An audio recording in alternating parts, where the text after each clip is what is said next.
folks, and welcome to another edition of An Hour with Bob. Here we are, the holiday edition. Christmas is around the corner, and right away I got to thank Cox. This year, Cox is hooking us up with a live feed for this Tuesday's Toys for Tots telethon at the Warwick Mall. It's going to be live for 4 hours on Cox 15. It's also going to be carried on Verizon 34 and full channel 15. I also want to thank all the businesses around Rhode Island who actively participate in Toys for Tots with collection boxes and even customer promotions that bring in thousands of toys, great toys, for the kids of Rhode Island. I get most of the recognition because, you know, I'm out there, I'm the host, but it's the business owners, like my good friends, the Cello family, who have, I've been doing this 21 years, the Toys for Tots, and they've been with me almost to 21 years, as has the Mozzarella Group, which is owned by some Cello family members. And, of course, Twin Oaks, Susan and Bill over there at Twin Oaks, has helped me immensely, as has Don Rodriguez of Rodriguez Karate, who has supported me for, all of those people have supported me for nearly 2 decades, and they've collectively have brought in tens of thousands of toys for the kids in Rhode Island. And for the last several years, 7, 8 years, West Warwick JC's, Kent County Chamber of Commerce, and how's this? All 13 Navigant credit unions. They come on board a few years ago, combined with Iggy's Doughboys, who's been phenomenal also, have collected, again, thousands of toys for kids in Rhode Island. And by the way, all our toys stay here. They stay in Rhode Island. All the stuff stays right here in Rhode Island. And we all know why I've been involved in this for so long, because as a kid growing up in Rhode Island in a big family, my dad passed away when we were all kids. The oldest was 13, and my youngest brother wasn't even born yet. We didn't have much of a Christmas for a few years. So Christmas is very important for me, and it's very important that I give back, and hopefully you feel the same. So hopefully I see you on Tuesday, December 9th at the Warwick Mall and participate in the Toys for Tots telethon. With me tonight is a longtime friend. I can't believe how long I've known this guy. It's amazing to me. We're talking off the air, and, well, we're going to get into it. Joe Fleming. He's a political pollster in Rhode Island. You've seen his face a million times on Channel 12, around the political game forever. We go back to the Kinch days. Joe Fleming, how you doing? Wow, it's great to see you again. We go back to the boys' club. Yeah, I know, but I mean politically. Politically, yes. The Kinch days. We go back to, but before that, the days of the boys' club. Absolutely. When we were both kids. Oh, before we were even teenagers. Yeah, exactly. That was a long time ago. And you're talking about, I am amazed. I am absolutely amazed to find out. I knew you were a teacher at Slater, Samuel Slater in Pawtucket for a while. Long while. I thought, 15, 20 years. How many years? 33 years. My whole education career, my main career was education. I started off as a teacher at Samuel Slater, and I retired as the assistant principal at Samuel Slater. Wow. And I'm sure you had opportunities to leave and go other places. Yes, I've had many opportunities to leave there, but I just love Slater. I love the kids. The last 8 years, I was the mean guy, the vice principal, but I got along great with the kids. Wow. And it's a wonderful school, and we had some wonderful kids that have come through there. I still run into kids all the time, and it's great to see them and how successful they are. Well, I see that, and not quite as, I'll bet you I don't run into as many as you do, but having coached Little League Baseball for 17 years myself, I run into kids that are now state troopers, they're business owners, they're this and that, and you got to run into all the time. Tremendous amount of them. No matter where I go, anywhere, there's always a Slater kid. My wife can't believe how many kids I run into. And you haven't been brought up in Pawtucket. I'm a Pawtucket boy, grew up in Pawtucket, graduated Tolman High School, you know, so my roots are in Pawtucket, right around Memorial Hospital I grew up. Right. And it was great. Got started in politics in Pawtucket in 1969. 1969. Who was that? Who do you remember? Who was in 69? 69, my next door neighbor, Mrs. Ainsworth, said, my nephew's running for city council. Would you like to help him out? So I said, sure. I went over there and he said, well, you know what you can do for me? You can cut my grass so I can go knock on doors. Really? And that was my first job in politics, was to cut his grass. Cut his grass. Now, was his name Ainsworth too? No, his name was Henry Kinch. It was Henry. No, my God. Yep, that's how I got We worked started. on the Henry campaign for mayor. Yeah, I got started on his first campaign running here for city council against John Almeida in 1969. I remember that. And I think he won by about 89 votes. Right, right. It was a big upset, and that's how I got started in politics. I met some great friends that I still have today from that Now, John campaign. Almeida was from the Pleasant Street area. Yes, he was. Right? Yep. Oak Hill Nursing Home. Exactly. That's right. That's right. He owned the Oak Hill Nursing Home. And that's how I got my start in politics in 1969. And then in 1981, Henry went to run for mayor of Pawtucket. I was his field coordinator. Right. And I coordinated all the get out the vote operation and worked with a lot of great people there also. Yeah, yeah. I remember that election very well. Very well. And then after that, now what got you into polling? Well, 1984, I started to get tied in with Channel 12, and I basically formed a little company with a friend of mine who you might know, Scott Wolf. Of course. Who's another Pawtucket boy. Yep. And we had Will Fleming and Associates, and we got tied in with Channel 12, and Channel 12 asked us if we wanted to do some polling for them. And we started in 84 doing polling just with them. And what happened was Scott ran for Congress a few years later, so he left, and I basically took it over. And the business basically just mushroomed from there. I kept it basically part-time as I worked as an educator in Pawtucket. Right, right. But when I retired 5 years ago, I do it more full-time now. But it just grew from there. Channel 12, I've been with Channel 12 now for 30 years. You really? Yes. The old joke was, he's passed away now, unfortunately, Jack White. He used to say, Jack, Sure. don't forget I started 2 weeks before you.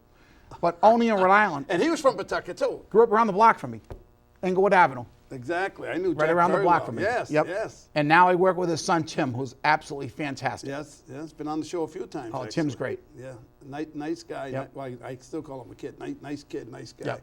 But Jack White, a lot of people don't realize that Jack was a Pawtucket Pawtucket boy. boy. A lot of great people have come out of this city. I went to St. Joe's with his sister. Oh, did you? Yeah, sister went to St. Joe's. But yeah, Jack lived at Englewood Avenue down near Rhode Island Avenue, that corner. Oh, yeah. And I have an uncle lived on Rhode Island Avenue. Oh, okay. Back at the time, and another uncle lived on Columbus Avenue. Yep. So the Aventurinis were well Everywhere. represented Oh, yeah.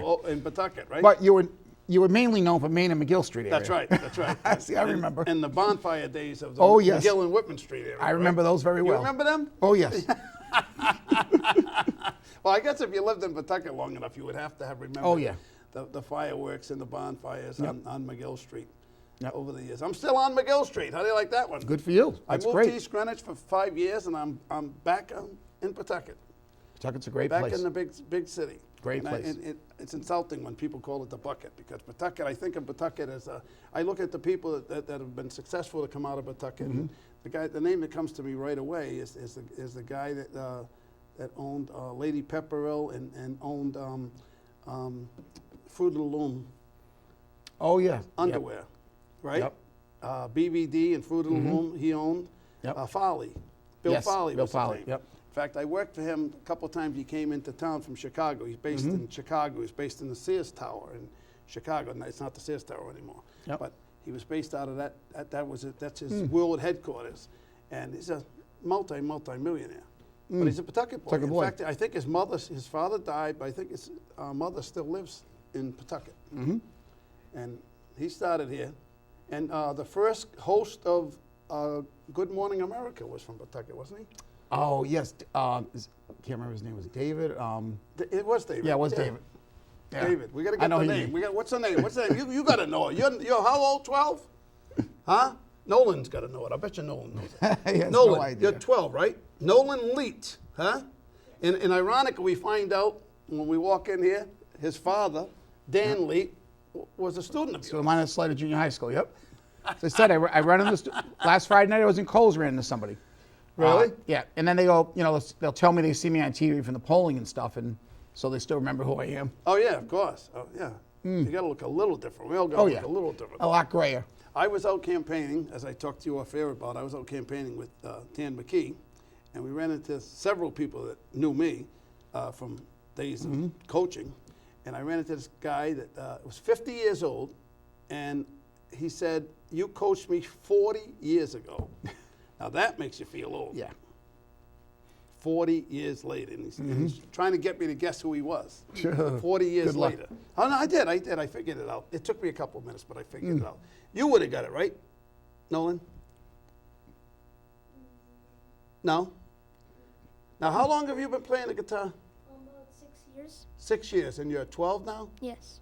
Wow. And that guitar, well, now you're getting bigger. Now you're filling in the size. Before, when you first started on here, the first time you were on here, that guitar was like out here to you, right? Yeah. Huh? Now you like playing what kind of music? Blues, right? Yeah. Mostly blues? Yeah, I like playing mostly blues. Yeah? Now, isn't that like different for kids your age? Most kids your age want to play what, rap? Yeah, and pop and stuff like that. Pop, yeah? Do you like pop and rap? The thing I don't like about it is that most of the songs sound a lot the same. So, Good point. yeah. Very good point. Yeah. And how much talent do you need to rap? Not a lot, because a lot of people lip sing now. No way. Do they really? Yeah. Did you know that? They're lip singing rap? Oh my God. Oh, that's true. You think about it. How can they remember those words, man? They throw those words out so fast, right? Yeah. Yeah? You don't lip sing, do you? No. No, you just sing. Yes. All right, what kind of song you going to sing for us? I'm going to play I'm Yours by Jason Mraz. Wait a minute. I'm yours. You're 12 years old. I'm yours. Do you sing this to your girl? You got a girlfriend? No. No? You're looking? No. Dad's right there. You're not saying nothing, right? All right, I'm busting you. Go ahead. Give us a song.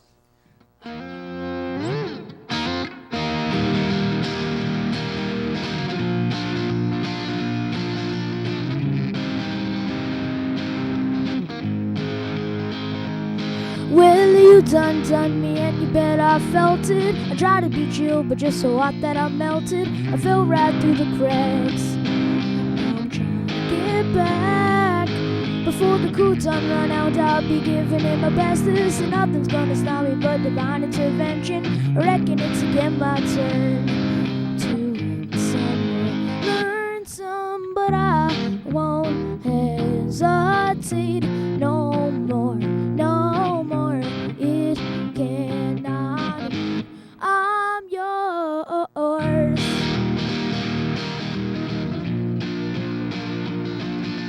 Hey, hey. Well, open up your mind and see like me. Open up your plans and damn, you're free. I look into your heart and you'll find love, love, love, love. Listen to the music of the moment, people dance and sing. We're just one big family, and it's our God-forsaken right to be loved, loved, loved, loved. So I won't hesitate no more, no more. It cannot be. I'm sure there's no need to complicate. Our time is short. This is our fate. I'm yours.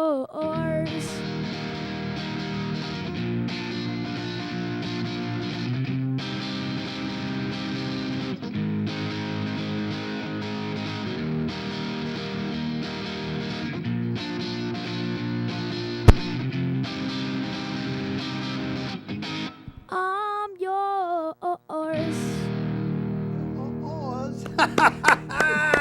Hey, surprisingly, I knew that song. Who does that song? Jason Mraz. Yeah, I know. I've heard that song. I know that one too. Right? Yep. And now that must get you a lot of. Do a lot of girls say things to you? Sometimes. Sometimes, yeah. Now you have your own Facebook page, right? Yes. What's it called? Nolan Experience. Nolan Experience, huh? Wow. And how long have you had your own Facebook page? I think it's going on about 1 or 2 years. Wow, wow. Now you're playing anywhere coming up? Aren't you playing somewhere in December this month, right? I think the 21st I'm going to be opening up for Papa Chubby. Papa Chubby. Now I've heard that name before. Yeah. Now, is he a rapper? No, he's a blues musician. He's really talented. Sounds like a rapper, Papa Chubby, right? But he's a blues guy, huh? Yeah. Now you play with some big guys too, haven't you? Yeah, I've been playing with Buddy Guy and Matt Guitar Murphy from the Blues Brothers and a lot of other cool people. Wow, that's pretty amazing, huh? Yeah. Isn't that unbelievable? Well, you got a good dad and a good mom that support what you do.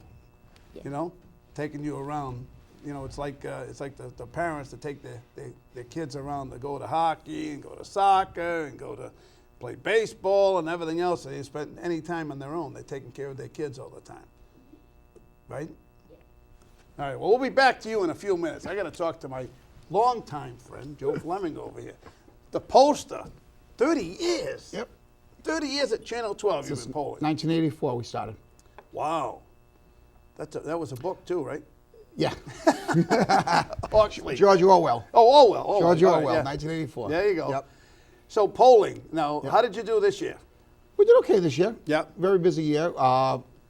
We did about 6 polls for the Providence Journal, WPRI TV, throughout the course of the election, basically giving voters the idea of what's going on. Again, keep in mind, Bob, as you know, a poll is nothing more than a snapshot of when it's taken. Right. People's opinions change from the time you take the poll to what actually votes. Absolutely. The example I give is in 2007, Hillary Clinton was the odds-on favorite to be the Democratic nominee. She never was. Barack Obama was. He was getting about 1% of the polls in 2007. Wow. Yet he became the 2-term president. So people's opinions change as campaign goes on. And they're changed by different factors. Different messages. Obviously, campaigns do their own polling to find out what messages moves the voters. Right. You know, we did polling this year for some bond issues and identified issues that would move the voters to help them support the bonds. We did the higher education bond for URI, which passed for the new engineering school, which really should help Rhode Island. That was good. That was good. But we got messages out there that the voters would respond to that help them support that because it's such a large bond issue. So so in other words, you do more than one poll in the course of the term, right? For Channel 12, we did a series of polls. Like we did, I think we did 2 primary polls. We did 1 general election poll, and we did 1 Providence mayor's poll. Giving you an example, we did the Providence mayor's poll back in September, right after the primary. Buddy Cianci had the lead at that point, at 38%. Right. But what we found in that poll was 37% of the people did not know who Jorge Elorza was. Right. So right away, you say, well, there's a lot of room for him to grow. Right. The other thing we found was... And not a lot of room for Buddy to grow because he was already like almost peaked. Well known. But we also found out, we looked at the undecided voters. 2/3 of the undecided voters had concerns about Buddy's criminal record. Oh, God. But they were undecided. So we were looking, saying, well, if Jorge gets himself better known, this criminal record thing could really hurt Buddy in the end, and that's what happened. So in other words, in essence, it's letting that candidate know that if he plays up the criminal record, well, not so much play, but once people got to know him and they're concerned about the criminal record, that's going to help Elorza pick up votes, and it did. And I'm sure Elorza's campaign, they did their own intensive polling to find out what messages move. But again, in that race, he won that race because he carried the east side of Providence by like 5,000 votes. Buddy carried the rest of the city by 2,500. But again, it's where the voters come out. Right. And when you do a poll, you got to keep all that in mind to get the correct sample. All right. So what establishes the correct sample? Well, how do you arrive at the correct polling has changed a lot since I started back in 1984. Yeah, I bet. In 84, we would have to make about 8 phone calls to complete 1 interview. Now it's about 30 phone calls to complete 1 interview. Cut it out. Oh, yeah. Well, you got a lot more people not answering phones, a lot more answering machines. You didn't have all that. Plus, you have cell phones. Right. So we include cell phones in our sample now. But of course, with a cell phone... How do you get the cell phone number? Well, we buy the sample from companies, and we can buy a cell phone sample, which is more expensive. But here's the thing with a cell phone sample. When you're doing a regular landline, you could have an automated dialer, dial the number, somebody answers, the operator comes on and does the interview. Right. With cell phones, you can't do that. You have to hand dial them because it's against the law to do that. Oh, really? So what happens is it costs more for cell phones because someone has to dial the numbers. Sure, yeah. So it takes a person to do that. That adds to the cost greatly. But again, when you're looking at it, you have to draw the sample correctly. You got to get the correct number of males and females, age breakdown correctly, political party breakdown. Right. If you poll too many people for one region of the state of Rhode Island, it's going to skew the sample.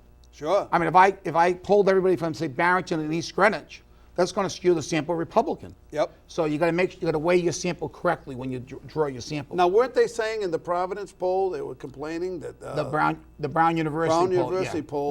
They complained that they East Side sample. Well, they said they did 1,100 people, but 500 of them were from Providence, which is 44% of the sample, which is probably too big. But I give Brown credit.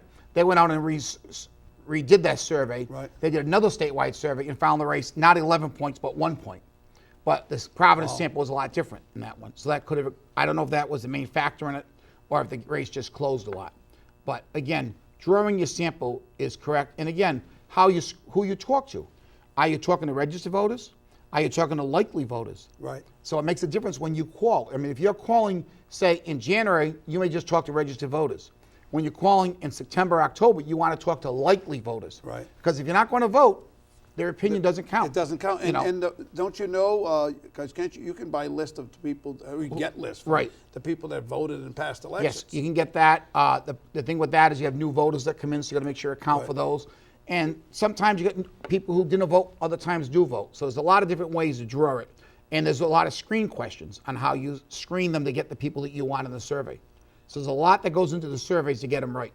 Now, when you get, how many people do you have working on a poll?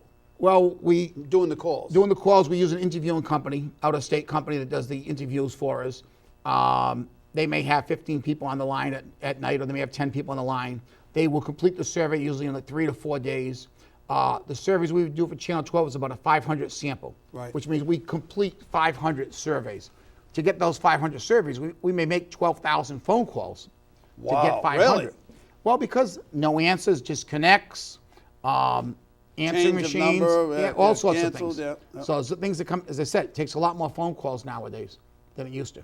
But the question that I hear now and again Yep. is, how can you establish a true measure of the way the city's going or the state's going with just 500 people? By drawing it correctly. It's drawing the sample. You know, you got to get the right number of males and females, the right age breakdown. You know, you get all that from the data that you have. The right number of Democrats, Republicans, independents in your surveys. If you got too many Democrats, it's going to skew it one way. Sure. So you have to get it just right for it to come out. But again, it's just a snapshot. People's opinions do change. So we had Gina Raimondo up by 6 points in our survey that we did in mid-October. She won the election by 4 points. But we only had Bob Healy at 8 points. Right. And he got 22% of the vote. Right. So, you know, we had Gina's number pretty close to where she was over Alan Fung, but what happened was Bob Healy picked up an awful lot of the undecided voter in that race. Right, right. You All know, the disgruntled voters. Disgruntled voters, no question about that. They didn't want either one. They didn't want to vote for either one, but they wanted to vote. Yeah, I think there's a number of reasons Bob Healy got 22% of that election. right, Awful right. lot of reasons. That was a surprise to everybody, I guess. It right? was. I mean, even the Brown poll had him at about 12%. And the thing is, keep in mind, he got votes because, first of all, there was a lot of public sector union people who said, I can't vote for Gina because of the pension, but I don't want to vote Republican, so I'll vote for Bob Healy. Bob Healy has a following. He gets certain votes all the time, no matter what. Right. He picks those up. Because how many times has he ran? Numerous times, going lieutenant A dozen, governor. it's over a dozen. I don't know how many altogether. But remember, he was elected official in Warren, I think, on the Right, school committee. right. So he's been around. But you also had voters who said, I want to send a message to the Democrats and Republicans. I'm going to vote for Bob Healy. But keep in mind, Bob Healy was never defined in that campaign. Neither Gina Raimondo or Alan Fung attacked Bob Healy. No, they they ignored let him. they let him at the slide. debates They let him slide. because no one saw him doing well in the polls. Right. We saw that 4 years ago. John Robitaille was polling like 13% to like the last 3 or 4 weeks, and he skyrocketed right by Frank Caprio. Right. But up to that point, no one paid much attention to John Robitaille. No one saw Bob Healy moving up in the numbers. I think if they did, they might have tried to define Bob Healy a little more. His numbers could have been down if people attacked him. But they were attacking each other. Well, I found out, or I heard anyway, election day, which made me think something different, that Healy worked Cranston most of the day. That's the information I got. Yeah. Which would lead me to believe that he was going after Fung's voters. Well, possibly, but interesting in Cranston. The turnout in Cranston, I remember Ted Nesi was talking about this. The turnout in Cranston, I think, was a little smaller this year than it was 4 years ago. That's strange. And you had the mayor running. Well, Alan Fung won Cranston by like 7,000 or 8,000 votes. But the turnout was not as big as I think they had hoped Right, for. and it should have been much bigger. Yeah, he was looking, I think, for Cranston and Warwick to give him some big numbers. I think he won those two communities by 8,000, where Gina won Pawtucket, Central Falls, Woonsocket, and Providence by 20,000 votes. Wow. The traditional Democratic areas. She did very well in the Democratic strongholds. But some strange things in this election to look at, Bob, is Alan Fung won Johnston and North Providence, two Democratic communities. Yeah, but both of those towns have elected Republicans in the past. Right? As They far have. as what? They have elected. Not mayors. No, not mayors. No, but they've elected state office holders in the past. They've supported them in the past. Right. But at the same time, Gina Raimondo won East Greenwich. Now that's crazy. She won Barrington. East Greenwich and Barrington are both Republican. Right. So I Strongholds. was early in the evening, we got some reports. I got a phone call from a good friend of mine who said, Allen just won Johnston and North Province. And I remember saying on the air, it could be a good night for the Funk campaign because there's 2 Democratic strongholds that she has carried. And you figure that he would also win East Greenwich and Barrington. Right. He lost East Greenwich when the absentee ballots were counted. In Barrington, he lost straight out. But Bob Healy won Warren, he won Bristol, and he ran second in a number of communities. Well, you can understand Warren and Bristol because he's from that area. Right. But so he beat out Raimondo in that area too? Yeah. Bob Healy ran won first in Warren and Bristol. Wow. Oh, yeah. Wow, that's amazing to me. That really is. That really is surprising to me. Now, what really surprised you in the election? Anything really, really outward shocked you? In the general election, Bob Healy getting 22% of the vote. That shocked In the everybody. Democratic primary, Nellie winning. I don't think anyone saw that coming. But again, she ran a very good campaign in the sense she had very creative commercials. Yeah, I love the commercial. And the thing was, it was kind of dumb, but well, it was effective. But you paid attention to them. Exactly And right. That's Exactly right. That's the object of the commercial. It's not a knock on it, Right. it's a fact. You want to pay attention, like Gina Raimondo with the bicycle commercial. Right. People talk about that. Right. The straightforward commercials people forget quickly. But Nellie's commercials got people's attention. And I think that helped her in the primary. Plus, who was her opponent? Dealer Ramel. Yeah, again, his commercials were not catchy. Well, he had the money. I forgot who he was. He had like twice as much money as her. Right. But again, he may have come across a little differently. She may have come across as more down to earth. More friendly. More friendly More as a Rhode approachable Islander. and friendly. Exactly. So, I mean, that worked to her benefit. Plus, his name was a tough name, I think. It was. I think that name hurt him, sadly. It possibly He could. was a nice guy. I thought that name hurt him quite a bit. But again, that was my surprise in the primary on how well she did. Dan McKee winning the primary was not a huge surprise because I thought Frank Ferry being in the race was definitely going to help Dan McKee because all the progressives who probably would have voted for Mollis just by default because they would not vote for Dan McKee now had an option with Frank Ferry, and that really helped Dan McKee there. Right. General Treasurer Seth Magazine, once the beach scandal, basically concession stand came out. That was a killer, I think. That was the yeah. That Frank killed had nothing to do poor with Frank. that, but he was just caught in it. Yep, terrible. And the governor's election, I mean, Gina ended up winning by 11. The survey we had out about 3 weeks before the primary had her up by about five or six in the primary, and she has basically built from there. But again, she had the money. What did she spend? $5.4 million. $5.4 million. $5.4 million. What's that office pay? Oh, no. 140? Something like that. 140,000? Something like that. I mean, people were questioning if she made a tactical mistake, though. She's basically spent all her money in the primary. Up front in the primary, and didn't really save anything for the general right away, knowing that Alan Fung was going to get $1 million match from the state the day after the primary. And that helped him. I think that helped him close that gap really quick. Sure. She had to spend 3 weeks raising money, but she raised the money and got herself going again. But again, that looked like it was going to be a very close race. Most of the numbers had it very tight at the very end, but she pulled out about a 5-point win, 4.5 point win in the end. It was a close race all night. We were watching it all night to the very end. Yes, exactly. But again, Providence, she won Providence by like 17,000 votes.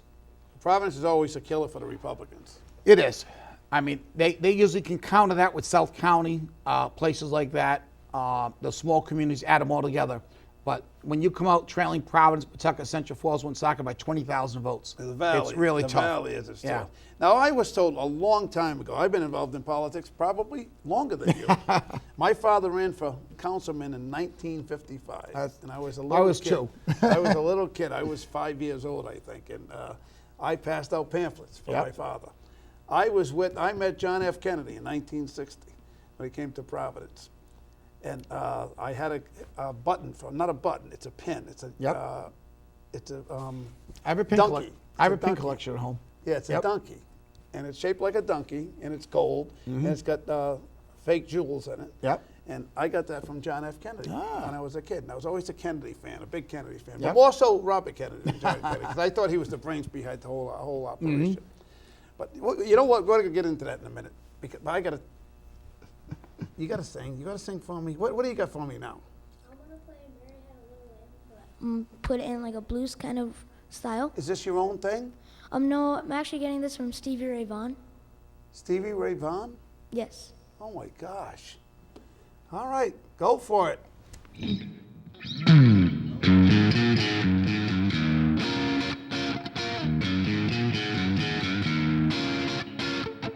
Mary had a little lamb. His feast was white as snow. Everywhere that child went, that lamb was sure to go. He followed her to school, broke the teacher's rules.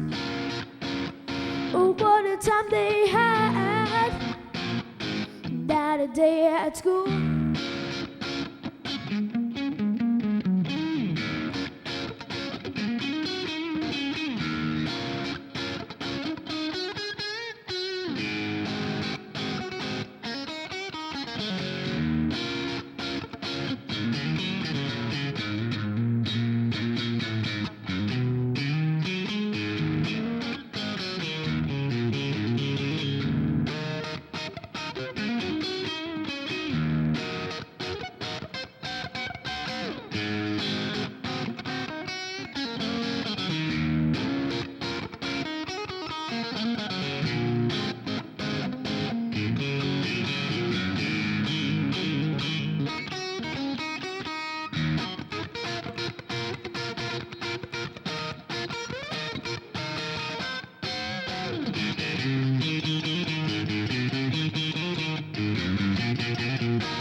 This kid's asking in a green yellow basket. Send a letter to my baby, and I'm away up past it.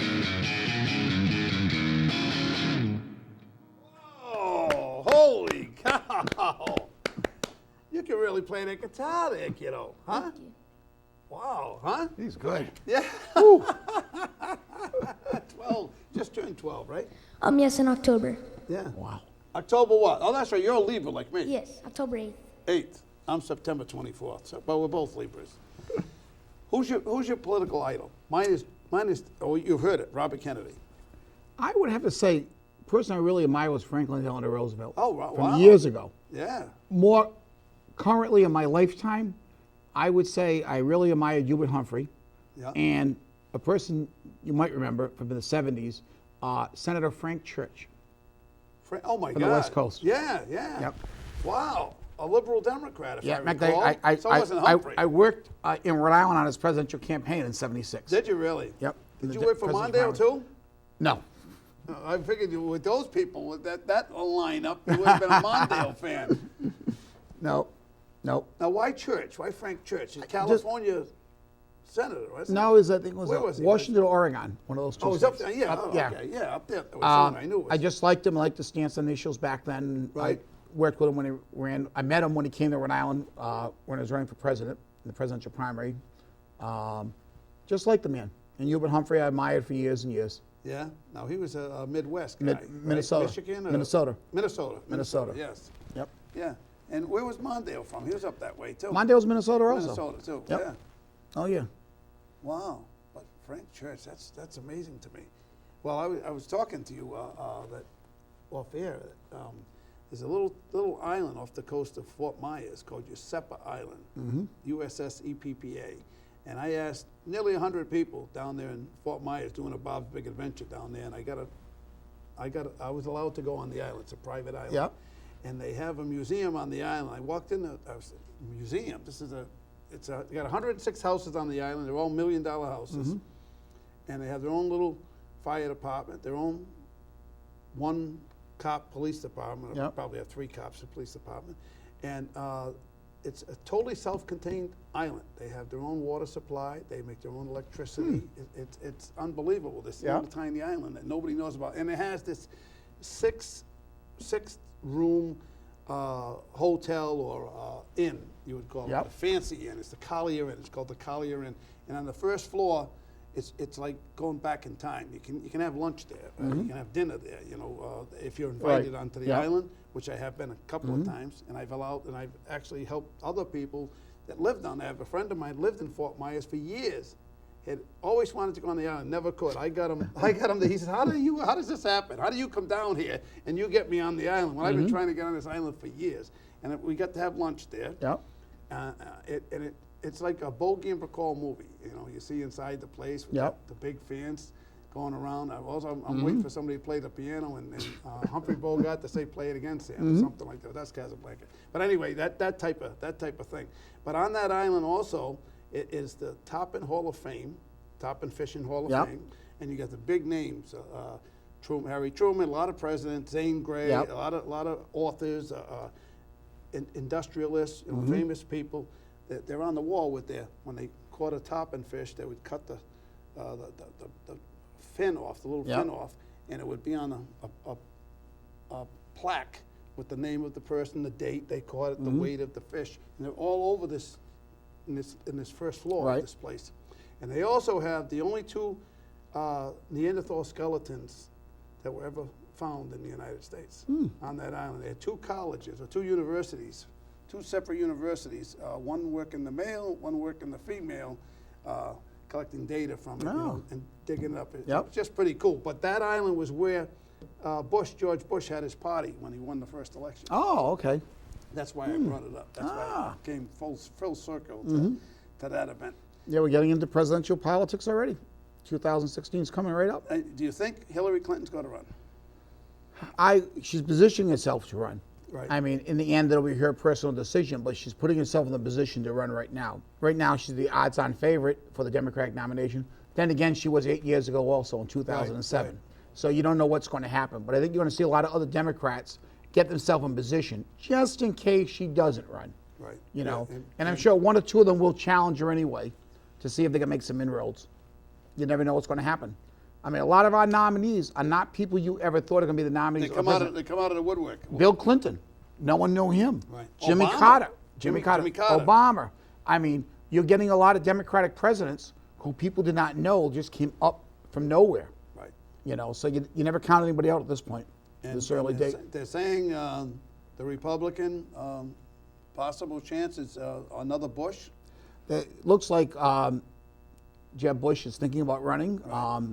Obviously, the Bush people can raise money very easily. The question is, this may sound strange, is he conservative enough for the Republican Party today? He may not be. That could be one of his problems. Right. That his stance on immigration and a couple other issues, he's too liberal for the typical Republicans in a primary. Because remember, in a Republican primary, you're going to be way to the right. We saw that in Rhode Island with Alan Fung and Ken Block in the Republican primary. Alan Fung at one of the Channel 12 debates said he supports right to work, and that hurt him with the unions in the general election. They would not even go near him because of that stance. And the thing is, he had to do that because in the Republican primary. Exactly. But now you got a problem in the general election. You're going to go to the right in the primary. If you're doing, you're damned if you don't, right? That was his problem. So if you got to do that, you got to stay more central. More of a centralist. You got to have enough money to get by the primary in order to run in the general Exactly. Election. He has to be able to, again, a Republican primary in Rhode Island, there's only 31,000 people who voted in that primary.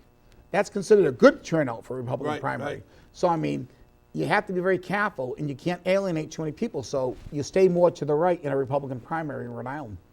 But again, that's the kiss of death in this state, the state being as Democratic if you go too far to the right. Again, look what happened with the unions. If he didn't make that statement, he might have got some union support. I don't know. Right. You know, but. Yeah, because Gina was alienated the unions too. Yes. In the end, though, what happened was you had George Nee, who came out and personally endorsed Gina, not the union, but George Nee. Bob Walsh, big Pell person, personally endorsed Gina. You know, so the unions, it looked like were starting to come around towards her at the end. They didn't endorse her, but they all said, we can't support Alan Fung. So. Now, what happened with that blockade or whatever you want to call it that with against pro AM. They wouldn't. The Democrats would not. The wouldn't go on Democrats this. would not go on the radio. Now, some people said that was because they thought that Pell couldn't do well in a forum like that. No, that started long before Pell. Yeah. That started with the statement that was made on the radio, and that was long before Pell even got in the race. That was you know. because of something that John DePietro Yes. said, right? Yes. And I mean, the Democrats basically, most of them pretty much stayed away from the radio station. You know, did it hurt them? Well, the Democrats all won. Right, exactly. So, exactly. I mean, you don't know if it helps or hurts them, you know. until the election. Until the election Until the day. results are Exactly. in, right? So, I mean, that's a calculated risk the Democrats were taking. I mean, the people on the radio could have been very upset, and the audience could have went all the other way. But in the end, this is the first time since go back to the 70s. This is the first time since the 70s that every single federal and statewide office holders are all Democrats. There's always been a Republican in there somewhere. Right, right. You know, so Right. and it's the first time the statewide ticket since like 1988, I think, is all Democrat. And were you surprised by that? Did you think any of the Republicans had a shot? I thought Alan Fung definitely had a Right. shot. I you did know, too. I did too. Catherine Taylor, I would say was the second best shot, but she got beat very badly. And I think what happened there was, I think if it was Ralph Mollis, I think she had a better shot because Ralph is not the strongest vote getter, it seems. And I think she may have been gearing up for Ralph Mollis, and she got Dan McKee instead. Right, right. And her campaign just never seemed to get off the ground that much this time. But besides that, I mean, Well, the 39 communities we did were very important too, you know. We went to the 39 communities. We went to oh yeah, every city and town in Rhode Island. And I thought that was big, the hands-on, the down-home, old-time politics. Oh, And absolutely. I'm a firm believer in old-time politics. Oh yeah, I mean, Dan won that race fairly well. I mean, all the Democrats pretty much coasted through in the end.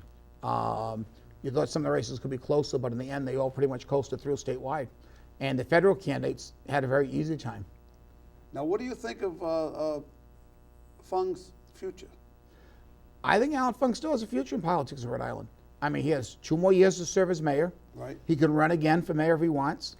He's very He could popular. run for Congress, too. He could run for Congress.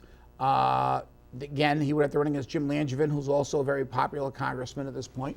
But again, no one knows how long people are going to stay in Congress. I mean, Jim might decide I've had enough Right. and step out. At that point, I would think on the Republican side, you would look at Alan Fung, but also don't count out Scott Avedisian, who's been mayor of Warwick Right. for many, many That's years. right. That's right. Who might decide he might want to run for Congress. Now, they're both in his district, huh? Yes, they're both second congressional district. Now, is Cranston all second district? Yes. It is. The only city in the state that's divided is Providence. Okay. All the rest Yeah. of the city and towns are in one district or the Yeah, other. because I know Cranston, I knew Providence was divided. I Right. thought Cranston was No, partially Cranston's divided. also. all in the second congressional district. But again, So he could move. No, he couldn't move, not while he's now mayor. he's the mayor. I mean, we've seen people. We saw Bob Wagan move from the first district to the second district to run for Congress. Right. He got elected. Right. But again, he can't be the mayor and move to the first Right. district if but, he wanted but to. how about not taking him out of the mix? But how about what's his name from Massachusetts? Went to New Hampshire. Scott Brown. Scott Brown. He didn't pull it out, but he No. came close. He came close. He won in Massachusetts, then he lost in Massachusetts, and he lost in New Hampshire. I mean, coming close is great, but you want to win these things, Yeah, obviously. yeah. I lost by 2 votes before. I know what coming close means. It doesn't mean anything. If you're still lost. I've had a candidate, we ran for state rep in Pawtucket one time, won by 3 votes. He ran as an independent. The Democratic candidate was the Republican for 2 years before that. The endorsed Democrat was the independent. Special election. Now, who was this? Who was Andy this? McConnell. Oh, my God. Beat a guy by the name Jimmy Breslin. Yes. Jimmy Breslin was on the, I'll tell you, his first ward. Nope. No, Third Breslin ward. wasn't the Third first ward. ward. Who was the first ward? There wasn't a Yeah, first ward you're candidate. thinking Buzier. Buzier, yeah. Jimmy Breslin, Andy McConnell beat him by 3 votes. They both ran as independents in a special election for Joe Hanley's seat. And Al Moretti, who was a Republican 2 years before, ran as a Democrat because Breslin got his papers filed too late to run as a Democrat. But back then you could run as an independent later. So it was a strange election. And McConnell won by 3 votes. Wow, wow. And he was unopposed for the rest of his life. He was the Andy state rep. McConnell, he's a good guy, too. Yes, I he like was. Andy. Andy was a real good. guy. He was good. Passed away a few years back. Yeah. Young, too. Yeah. Yes. Yeah. Yep. Nice guy. It's like Joe Gendron years ago. Joe Gendron. Yep. I knew him when he was a pharmacist. Pharmacist. Then became a lawyer. Then became the state senator. Then became the head of the Senate. Yep. I mean, Senate Majority Leader. Yep. Yep. Old Pawtucket politics days. Yeah. Pawtucket for decades has had an awful big position in state politics. Mm-hmm. Well, we have the Attorney General right now. Right. Yeah. We've almost always had somebody in Secretary the of state State a lot of office for a times. long We had time. Bob Burns, and before him, Gus LaFrance. My neighbor, in my neighborhood, he used to be my barber, Gus LaFrance, up on Main Street, Pawtucket. So, I mean, we had, Pawtucket's always been well represented in the state. And Bob Burns being the former Former mayor mayor of of Pawtucket. Pawtucket, and my father's campaign manager when he ran for councilman in 1955. Was Yeah. Bob Burns. Yeah, I love Pawtucket politics. I was involved in many mayor's races over the years. Yes. You know. As was I. 73, Dennis Lynch. Then, I was a youth coordinator. I worked, was that the Doyle election? That was a Doyle I election. worked for Jim Doyle. Yeah, and I then, worked for Doyle in the 5th Ward, and he was supposed to get buried in the 5th Ward, and we won the 5th Ward. and then I'm very happy to say in 1997, I worked very hard for Jim Doyle. Yeah. I was his campaign consultant when he became the mayor. And we had a great campaign that year, and was an amazing campaign. A lot of fun. It was, yeah. Especially after that heartbreaker when he lost the election. I was involved in that election. Yes, with him. 73. It was very, He won especially the primary and he lost the general election. right. Remember? That was a special election in February. Yes. Yep. That was the seat that Bob Burns left. When Burns Right. left. Secretary of State. Yeah. That was sad. That was 73, right? Yep. Yeah. 'Cause I lost the election in 72. But see how good you are with Pawtucket trivia. Who had a license plate that said RIGOP? Ray Hool. Right. Very good. Ray Hool was from my district. He Yep. was my councilman. Yep. He was a Republican. Yep. In the Democratic, in the primary, in the election that year, he was working for Paul Fournier, the Yes, he Republican. was. I worked for Jimmy Doyle. Yep. After the primary, after his guy got knocked out, he comes over to my headquarters, him and Harvey Goulet, both Republicans. I was going to just ask you, who was the sidekick? Yeah, Right. Harvey Goulet, of Right. course. Both Republicans. They come over to the 5th Ward Democratic Committee, and Jim Doyle was the endorsed Democrat. Right. I was working for the guy we talked about already, Right. Joe Gendron. Yep. I ran the 5th and 6th Ward because the 6th Ward was all for Lynch. That's correct. The Dr. Horans Box. and Dr. Box. the Horans and the Berettas and everything Yep. were for Lynch. Dennis, yep. So they had nobody but me to run the 5th Ward. I had just lost an election by 2 votes as an unendorsed Democrat. So I ran the 5th and the 6th Ward.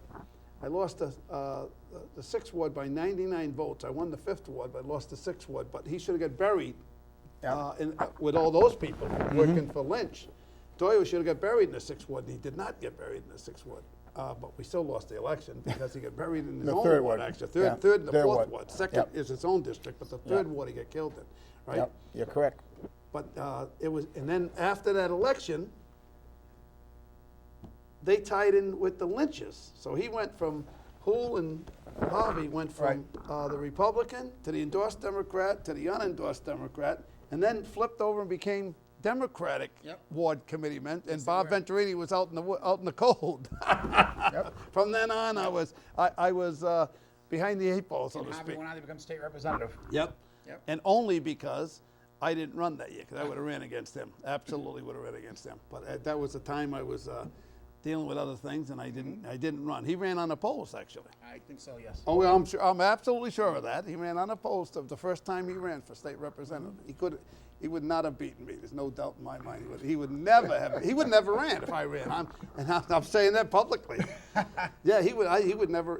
I doubt that if he would have ran, because I would have brought all that stuff up about him being a Republican all that time. A former Republican running as an endorsed Democrat in a very Democratic district, right? Pawtucket. Oh, yes. Oh, yes. Especially Woodlawn, the 5th Ward. My God, all of Pawtucket. Oh, was Pawtucket's mostly all Democrat. Right.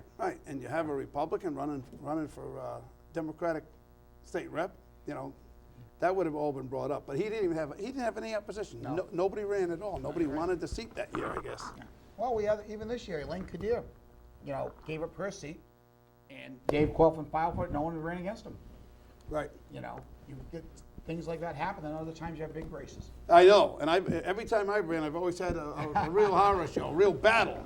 Oh, what's his name? Jim Barron used to say to me all the time, I love when you run because it's always a very heated battle. Mm-hmm.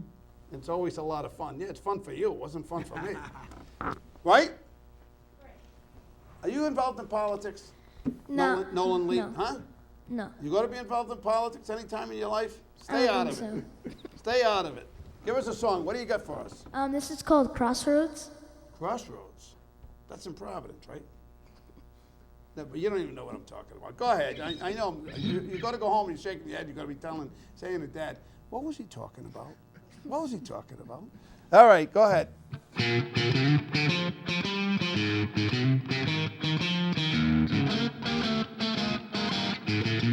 I'm going down to the crossroad, fell down on my knees. I'm going down to the crossroads, fell down on my knees.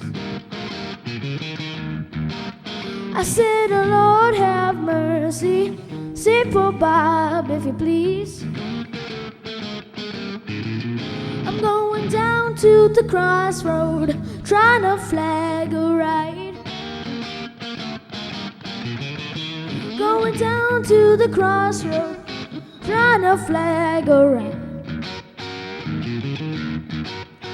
Nobody seems to know me, they just don't pass me by.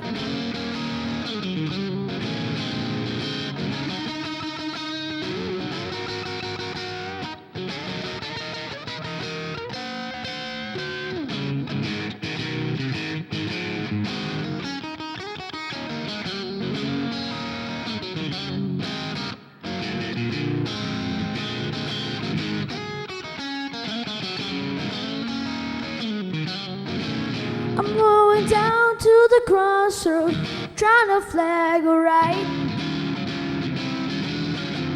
I'm going down to the crossroad, trying to flag a right. Yes, nobody seems to know me, they just all pass me by. I'm going down to the crossroad, fell down on my knees. Going down to the crossroad, fell down on my knees. Oh yes, the Lord have a mercy, save poor Bob if you please.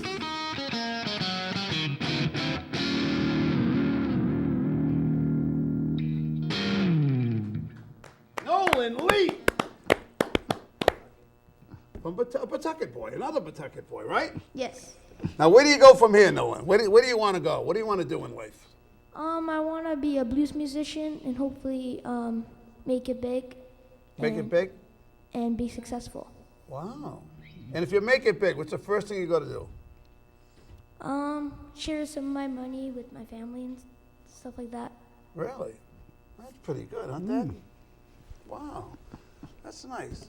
Well, good luck to you there, Nolan. I hope you don't forget me when you make it big. Huh? No, I won't. That's what they've all said over the years. You'll come back and do your telethon. Yeah, we'll come back and do my telethon. Oh, he'll be there. He'll be there Tuesday night. A week from Tuesday. He's playing Tuesday night, right? Yep.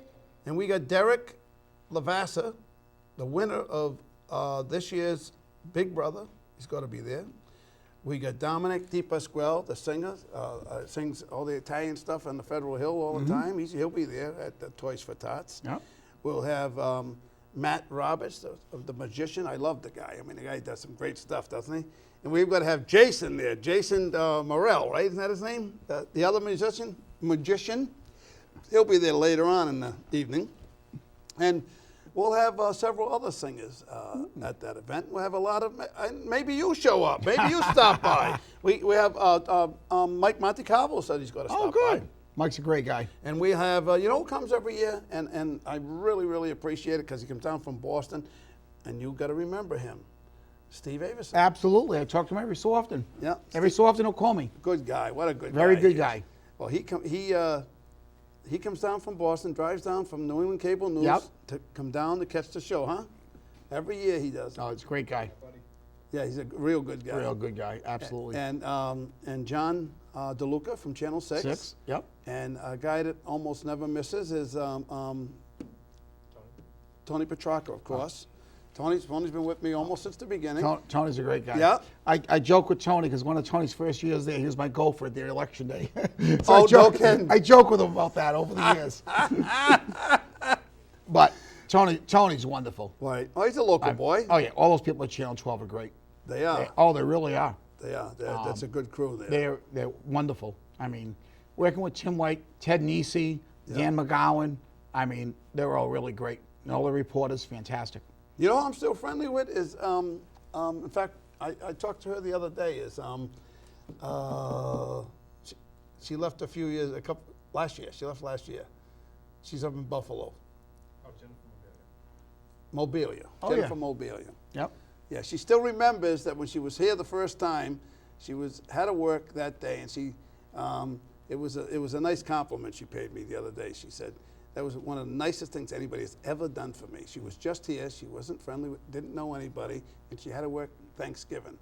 And I had made a big Thanksgiving dinner, and everybody had eaten, and I said, you know something? She's stuck there at the, and I hardly knew her. I had her on the show, but I hardly knew her. Yep. I made a whole big plate. I brought it over there and I left it at the desk for her. I said, give this to her when she's off the air because she was on the air. And she never forgot that. She talked about it the other day, as a matter of fact. One of the great guys there has always been in my mind, Walter Crine. Oh, God. Oh, Walter was wonderful. Big family. Oh, yeah. But I mean, what a guy. I mean, I remember one debate, they said in his ear, we got 3 minutes of time left. He just didn't miss a beat, just filled the time with no problem at all talking. Really? I mean, he's amazing. Yeah. He really is. Now, his son, I'm thinking of Salty Brian. Son is still in the the radio business, business, right? Isn't he in the radio business? Yeah, I think he's in Boston. Yeah, He was at least. exactly. Yeah. Exactly. He's in Boston. I mixed him because he comes from Massachusetts. Wally Crane comes from what, Attleboro or North Attleboro or something? Yeah, he's over in Attleboro area. Yeah. So what's next for you? Now you're retired from, you got to do your polling. Do you do a lot of polling off political We have been times? doing a lot of work off political years for non-political things, some issue stuff. Can you find out how many people watch my show? Could you do that? I would think Is that possible? You would have to use the rating system for that, the Arbitron ratings, I would think. They estimate certain ways they do those types of things. We don't do that type of polling. Right. But we do polling for private groups and stuff on issues and things like that in the off seasons. Plus, I keep myself busy. I'm involved with a couple organizations. I'm very involved with the Boys and Girls Club of Pawtucket. Right, that's right. You have been for forever. I grew up with the Boys and Girls Club. Back then it was just the Boys Club. And I'm on the board of directors now. I'm really involved with them quite a bit. It's a great place for kids, and they do an awful lot for the kids. And about 5 years ago, one of the girls at the club went on to become National Youth of the Year for the whole country. Got inducted by President Obama, which is a really great. Wow. Carolina Correa. Yes. A girl I had at Slater. Went to the Boys Club. But I'm involved with that, and I'm also involved with CCRI Alumni Association quite a bit. Helping great. down there. Two great places. Well, guess what? You just spent an hour with Bob. My pleasure. Well, thank you, folks. And you have spent an hour with Bob, as has Nolan, my man Nolan Leite, right? Did you enjoy your hour with Bob? Yes. Did you? Well, I enjoyed having you as my guest singer on an hour with Bob here in this December. We're in December already. December 1st, 2014, folks. And thank you for spending an hour with Bob, Joe Fleming, and Nolan Leite.